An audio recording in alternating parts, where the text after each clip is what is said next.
Golu grows a nose. Long, long ago, the elephant had no trunk. He had only a bulgy nose, as big as a boot. He could wiggle it from side to side, but couldn't pick up things with it. There was a baby elephant called Golu. He too had no trunk, but only a bulgy nose, as small as a small boot. Golu was full of questions. He asked his tall aunt, the ostrich, "Why don't you ever fly like other birds?"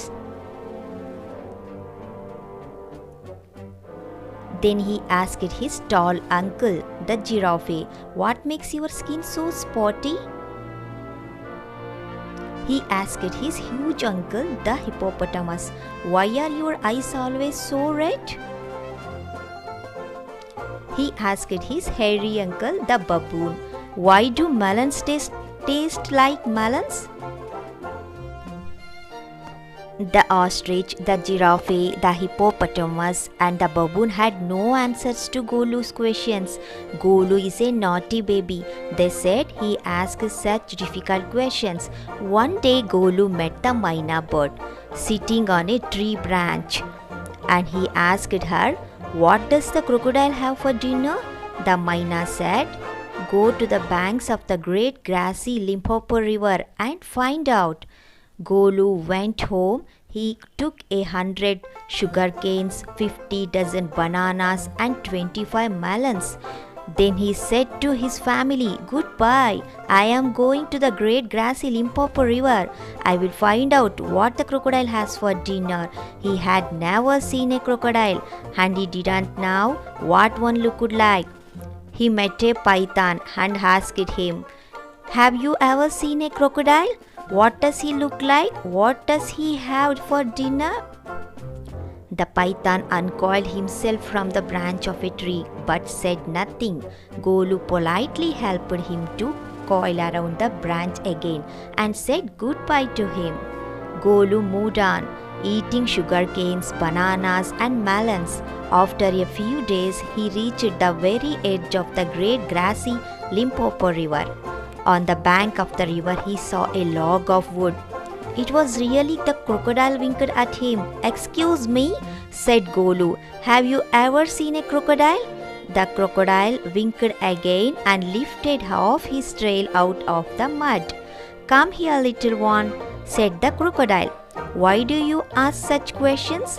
I want to know. Come close, little one, for I am the crocodile." And he shed crocodile tears to show it was quite true. Golu was afraid, but he sat down on the bank and said, "You are the very person I was looking for. Please tell me what you have for dinner." "Come here, little one, and I will whisper the answer to you," said the crocodile. Golu put his head down close to the crocodile's snout, and the crocodile caught him by the nose. "I think," said the crocodile, "today baby elephant will be my dinner. Let me go, you are hurting me." Mr. Crocodile screamed Golu.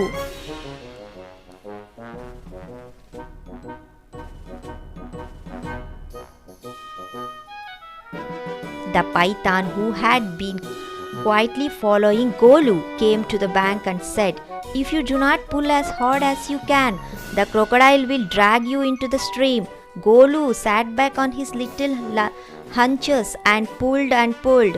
The crocodile slipped into the water, making it all creamy with great sweeps of his tail, and he also pulled and pulled. Then the python coiled himself round Golu's stomach and said, "Let's pull harder." Golu dug in all his 4 legs in the mud and pulled. The nose kept on stretching. At each pull, the nose grew longer and longer, and it hurt Golu. The nose was now few feet long, but it was free at last. Golu sat down with his nose wrapped up in a big banana leaf and hung it in the great grassy Limpopo River to cool. Golu sat there for 2 days waiting for his nose to cool, and it to shrink. It grew cool, but it didn't shrink. At the end of the second day, a fly came and stung Golu on the shoulder. Golu lifted his long nose and with it hit the fly dead. Advantage number 1, hissed the python. You couldn't have done it with a small nose. Try and eat a little now. Golu put out his trunk and plucked a large bundle of grass. He dusted it against his forelegs and stuffed it into his mouth. Advantage number 2, hissed the python. You couldn't have done it with a small nose. Don't you think the sun is too hot now? Golu scooped up some mud from the bank and slapped it on his head.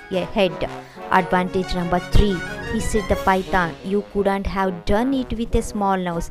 Thank you, Mr. Python, said Golu gratefully. I will remember all this and now I will go back to my family.